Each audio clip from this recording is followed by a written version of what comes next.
Hey friends, it's just Brit here, and welcome to my channel. If you're new here, hello, how you're doing? And I hope you like it here. You know what I mean? Keep in mind, I'm trying to get it together with the content and eventually getting consistent and having like a flow. So if you could be patient with me, I would appreciate it. If you like, like after you watch the video, you know what I mean? You don't have to like before watching it because you might not like it. But I would appreciate if you do eventually subscribe and hit that bell button. For all the ones that's already been here rocking with me and supporting me, thank you, and I appreciate you. Seriously, like more than you would know. Today's conversation though is for my mothers.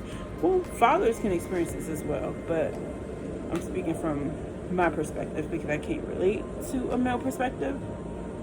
But as you can see by the title, I'm speaking on PPD, also known as postpartum depression. I've recorded this video like 350 times.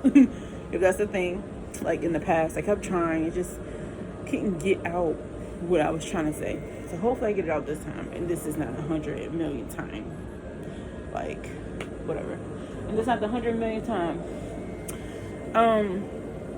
So yeah, I wanted to speak on it because I realized, when I was in and dealing with my postpartum depression, it took like the first year for me to realize I was in it. And that's the scary part, is like you don't notice it. You hope, like, if you were ever in that situation, that people will point it out to you. But sometimes the symptoms and the signs aren't that clear, even to other people or to yourself, whatever the case is. So I wanted to like speak on it, like the things you have in your mind that is considered like, hold on, put this in the charger. Things you have in your mind that is like the extreme versions of. When you think of postpartum depression, or I'll speak for me, when I think of it, I think of the extreme. Think of the very obvious signs where it's like, hey, shawty, you need help. You need to reach out to somebody, get it together. I thought it would be simple like that to recognize. And with my first child, I'm definitely seeing that that's not how it works. When you're in it, you don't, at least again from my perspective, you don't know it. Like, there's so many different things that come with it that you wouldn't even like connect the dots unless you already been experiencing it, and whatever. So for me, like I said, it took a year for me to put it all together. I didn't associate my OCD with germs that spiked up 100,000% with that. I didn't know such thing as a postpartum OCD. You don't hear about it, but it's a thing. Also, sorry about the wind sound in the background. My son is sleeping, and I need him to stay asleep in order to at least get some videos done by myself. So the OCD, the germs is just going crazy thinking about germs. When I see my son and he's out and we're around people, or whatever the case, my mind goes to, even to this day, I'm trying to work on it, like, lessen it, of course, but 1,000,000%. Like, when I'm out and about, when I had my child, during his first year, before I started recognizing something, man, fuck that. All these years, honestly, but definitely was really bad during the first year. Everything would just be, that could be this, that could be that. All I see was germs. Like, it's crazy. I used to drive everybody crazy, my mom especially. Oh my God. She'd be like, oh my God, Brittany. I'm like, oh my God, go wash that off. Go wash your hands. Gotta spray that down. Gotta sanitize it, let it sit for a couple days. Gotta do this in third. Like, change shirt. Like, that's the basic stuff, but it was extreme. I mean, very much extreme, even for my own self. Paranoid about everything about myself. I made sure everything was extra, 100% sterile. Like, not realistically. Like, something that's very obsessively, all thoughts in my process, like, was about germs and protecting my son. Extremely. So, when I thought about PPD, I'm thinking about, you hear about the thoughts of hurting your child, or overly protecting your child, that you might end up accidentally hurting your child. Like, things like that. And I'm like, okay, I'm not thinking that, so I should be fine.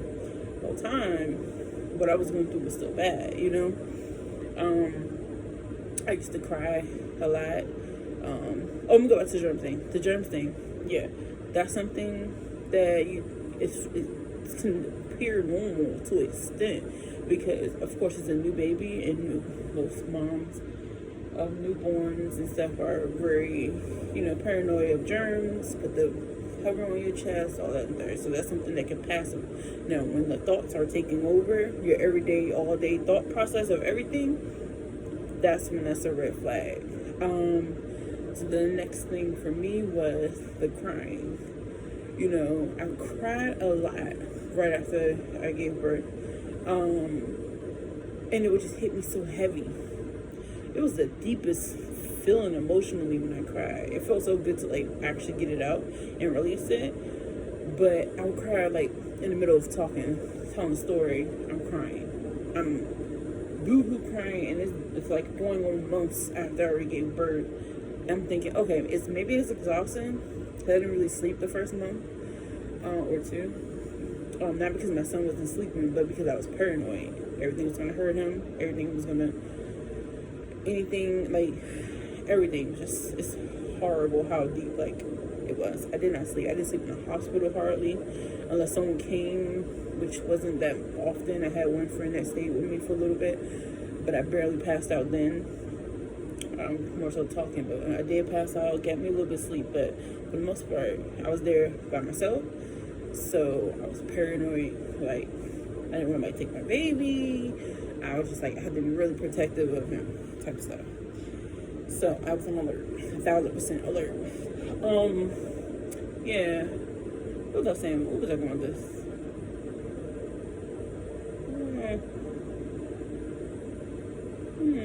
See? Lose my train of thought.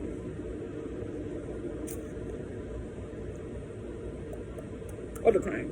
Yeah, so it'd be so funny. I was just talking. I'm crying. Thank you, God, for letting me have this baby. Due to me not thinking I could have children. But then also I'm crying because, I brought him in, It's just me and all those thoughts going back and forth. I'm I'm gonna fail him and all that. I'm girl, baby ain't even, especially because my son was a preemie by size and by weight or whatever. Also, I got red shit on my mouth because I was drinking stuff though. So don't judge me. But yeah, he wasn't even he barely even got 2 newborn size till he was 5 months. So me doing all that, I failed him on it. Just foolishness. But in the moment, it felt so deep and passionate, for real. So again, that's another sign. What was it? Overly focused on your child, which I guess all goes back to the protective mode. That was one thing. My anxiety spiked back up 100%. When I'm out in public, I'm already hyper alert when I'm in public, especially when I have children with me.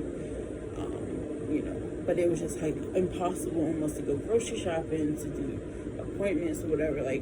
Thank God I mastered this fast system with getting my child in the car. I cup a chirper with the car running with the windows cracked, chirp the car, put the stuff in the shoulders and the whatever in the trunk, quickly back in the car type situation. I've mastered moving fast to make sure, worst case scenarios. But those thoughts go through my mind all day. All the scenarios are playing through my mind in every scenario, especially when we leave the house. It's it was just crazy. It's constant. I couldn't shut my thoughts up. Just always these bad scenarios playing in my head and how to protect my child and the what ifs. And I just couldn't stop thinking, no matter what. Even with me saying it out loud, I wish, I gotta stop thinking like that. It just didn't stop. The thoughts would not go away. I was afraid I might accidentally hurt him. If I was holding him, I fell asleep, or I, whatever, laid beside him because he wasn't taken to sleeping by himself.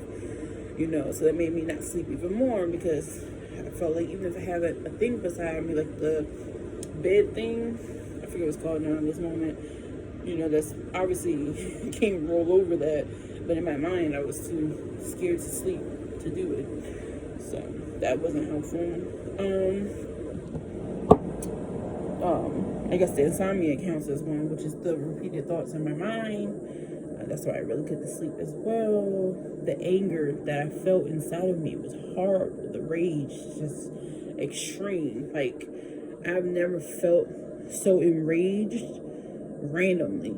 It's like, you would think it was, because it's built up. No, it just was it was just sitting there and festering. Like, to the point where me and my sister, I've gotten our first physical, and only will it be, because I'm not ever doing that again. Because it's just not, that was horrible that we were even in that position where we physically fought. Like, we were never beefed that hard enough to physically fight. Like, that's crazy to me. But I felt it. Like, I felt like, what? What's that? Like, that wasn't me. So, I mean, outside of my house, sure, that's me. Like, I had the rage on my mind, like, whatever. But for my sister, like, that was just odd. Like, we really fought, and I really felt like she was a female outside in the moment. Yeah, so dark.